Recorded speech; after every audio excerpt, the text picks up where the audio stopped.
Let me ask you something real, brutally real. Why is it that two people can come from the same background, face the same challenges, have the same education, and one ends up thriving while the other is just surviving? It's not luck, it's not talent, it's not even intelligence. It's because the system taught us just enough to stay in line, but never enough to break free. We were taught how to conform, not how to dominate. We were taught how to follow the rules, not how to win the game. But what if I told you, right here, right now, that the top 1% don't play by those rules at all? What if the real secrets, the ones that build empires, create unstoppable confidence and unlock generational freedom, were never in your textbooks, never in your workplace, never in your so-called safe plan? You've been trained to survive. Now it's time to learn how to lead, how to break the script, and how to live at your highest level. In the next few minutes, I'm going to expose the 6 secrets that the top 1% live by, the ones they don't teach you in school, and the ones they hope you never discover. So I need your full attention, because this is not motivation, this is transformation. This is the moment where average dies, and the leader in you wakes up. Most people have been sold a lie that success comes from grinding harder, working longer, sacrificing everything until maybe, just maybe, life rewards you with a sliver of what you really want. But that's not how the top 1% play the game. They didn't climb to the top by pushing a boulder up the hill every day. They figured out how to build a machine that does the heavy lifting for them. And the truth is, success doesn't come from working harder, it comes from thinking better, from learning how to leverage. Let me be clear, I'm not saying don't work hard. You should push yourself. But if you think effort alone is going to get you freedom, you're already behind. Because while most people are burning themselves out trying to do it all on their own, the elite are asking a very different question. How do I multiply myself? How do I use systems, teams, automation, capital, even time itself to create momentum that doesn't depend on my presence? But 1% understand this. Success isn't a straight line, it's a scalable structure. They don't just do more, they remove themselves from the equation. They build businesses, not just incomes. They focus on what moves the needle, not what just makes them feel busy. They delegate what drains them and double down on what drives results. It's not that they have more hours in a day, they just stop spending those hours like amateurs. You've got to stop thinking like a laborer and start acting like a leader. Leaders don't ask, how much can I do today? They ask, how can I create something today that pays off for the next 10 years? That shift from effort to strategy, from hustle to leverage, is the dividing line between exhaustion and expansion. Because if you're the engine, you're also the limit. But if you build the engine and let it run, now we're talking scale. Now we're talking freedom. Now you're playing the game like the 1%. The only question is, are you willing to stop grinding long enough to start building? One of the biggest lies you've been fed is this idea that if you just focus on yourself and keep your head down, the right people will notice and success will find you. Let me wake you up. That's not how it works. The top 1% don't wait to be discovered. They position themselves. And they do it by mastering one of the most powerful currencies on the planet, proximity. You've heard your network is your net worth. But that's surface level. The truth runs deeper. Your network isn't just about who you know. It's about the standards they hold you to. It's about the level of conversation you're exposed to. It's about the decisions you start making or stop making because of the people around you. When you surround yourself with people who are playing at a higher level, you either rise to meet them or you remove yourself from the room. The 1% are intentional about who they allow into their space. They don't waste time with complainers, energy drainers, or people who think small. They seek out collaborators, not competitors. They know that one conversation can unlock a new dimension of thinking, one introduction can open a door that changes everything, and one high-level room can collapse 10 years of struggle into a single breakthrough. But here's the part most people miss. You have to earn your seat at those tables. You don't get into power circles by hoping or begging. You get in by becoming someone of value. You show up with something real to offer: energy, insight, execution, perspective. You bring excellence, not neediness. Because nobody in the top 1% is looking to pull someone else uphill. They're looking for allies, not anchors. So if your current circle isn't challenging you, growing you, or calling you up, it's keeping you stuck. That's the truth. You don't need more friends who agree with your excuses. You need peers who make your comfort zone feel like a joke. The fastest way to level up is to level up who you're around, because your environment is either reinforcing your limits or revealing your potential. You can have all the tools, the knowledge, the strategies, but if you can't master your emotions, you will sabotage everything, every single time. The top 1% know this.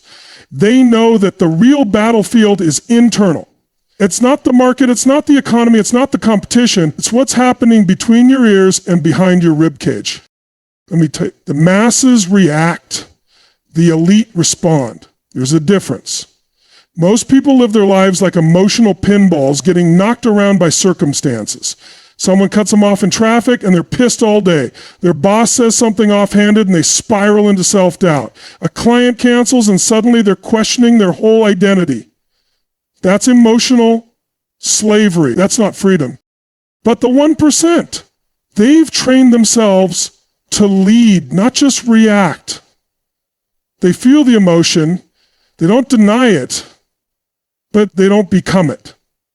They don't let fear make their decisions.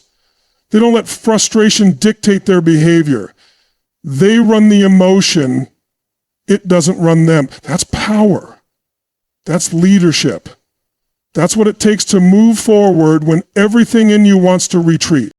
And this doesn't come from reading a quote online or repeating a few affirmations. It comes from conditioning, from deciding that your state, your energy, your clarity, your courage is non-negotiable. You have to install a thermostat for your emotions so that no matter what's happening around you, you stay in control of what's happening inside you. Because if the temperature of your life is always being set by other people, you'll always be living in reaction, never in creation. You want to know what separates people who rise under pressure from the ones who fold? It's not talent, it's not resources, it's emotional discipline. It's the ability to stay grounded when the storm hits. It's the ability to keep your mind sharp, your heart open, and your decisions aligned with your vision, even when everything's screaming at you to panic. Control your emotions or your emotions will control your outcomes. You ever notice how when someone gets laser focused, fully dialed in, obsessed with their vision, people around them start getting uncomfortable? They'll say, "You're too intense," or "You need balance," or "You're taking this too seriously." Let me tell you something straight. That intensity they're afraid of, that's exactly what greatness is made of. The top 1% don't apologize for being obsessed. They embrace it.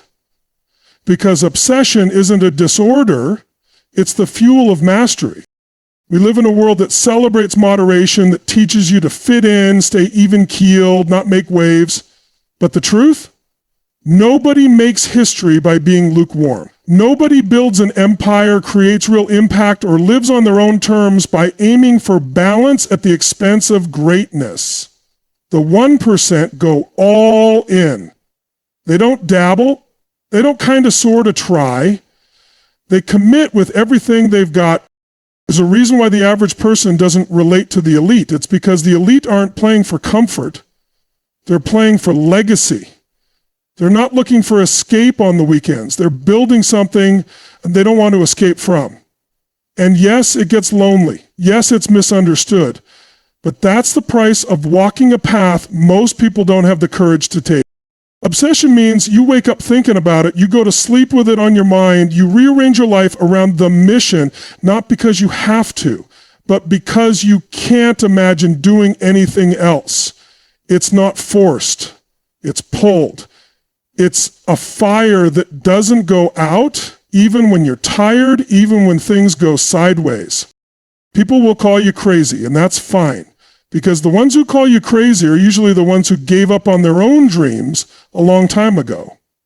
You're not here to blend in. You're here to break the pattern, to become something that demands your full focus, your full passion, your full presence. This world doesn't need more people playing small and pretending they're content. It needs more people on fire with purpose, people who refuse to dim their intensity just to make others comfortable. You've been taught to chase the outer game, status, credentials, titles, applause. But the truth is, the top 1% know that the real game is internal. It's not about what you have, it's about who you've become. They invest in the one thing that multiplies every other investment, themselves.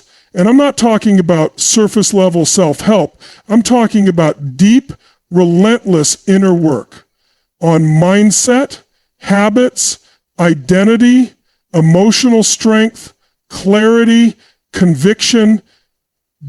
Because here's the truth. You don't rise to your goals. You fall to the level of your standards, your beliefs, your inner world. The person you are when no one's watching, that's the person running the show. You can have the best business strategy, the best connections, the best opportunities, but if your mindset is wired for scarcity, fear, or approval seeking, you will find a way to lose every time. But the 1%, they've done the work. They've built the mental muscle. They've created a foundation inside that nothing outside can shake. They've reprogrammed their self-talk. They know who they are. They operate from certainty, not ego, and that gives them an edge most people never touch. This is why you see people with fewer credentials outperforming the experts. It's not a fluke. It's because confidence beats credentials. Energy beats education. Clarity beats complexity. They walk into a room and the room shifts, not because of what's on their resume, but because of what's radiating from within them. They lead with identity, not just information. And don't get me wrong, skills matter, tools matter, but without the inner mastery, you'll always be second-guessing, hesitating, shrinking when it's time to rise. That inner game, that's where conviction comes from. That's where courage is born. That's where the endurance to keep showing up long after others have quit is forged. So don't fall for the lie that the next book, next course, or next strategy will fix your life. You are the asset. You are the variable. You are the investment that unlocks all the others. Build you. And you can build anything. Most people are living in a prison built on lies they never questioned. They've been told, be realistic. Don't ask for too much. Play it safe. And somewhere along the line, they bought into the illusion that life is this fixed pie. You get a small slice, and you should just be grateful. But the top 1% know something different. They know that scarcity is a myth, that the real game has always been rigged, not by lack of opportunity, but by the fear that keeps people from taking it. The system trains you to obey, not to lead, to fit in, not to stand out, to wait your turn instead of creating your own table. And while most people are waiting for permission, the elite are out there rewriting the rules. They're not asking if they're ready. They're not waiting for the right moment. They move fast, they bet on themselves, and they act before they feel fully prepared. Because they know action creates clarity, not the other way around. The truth is, the top 1% see the same risks, the same doubts, the same unknowns as everyone else. But they choose courage over comfort. They make moves while others make excuses. They walk through doors most people don't even realize were open. And that's what makes the difference. Not resources, not privilege, not luck. It's that willingness to go first, to be bold when others hesitate, to lean into uncertainty and trust their own power. And I get it. Playing small feels safe, but safe is an illusion. Playing small is just slow failure dressed up as caution. It's the slow drip of regret you don't feel until it's too late. The truth is, no one is coming to save you. No one's handing you the life you want. You have to take the shot, raise the standard, break the damn pattern, because everything you want is already out there.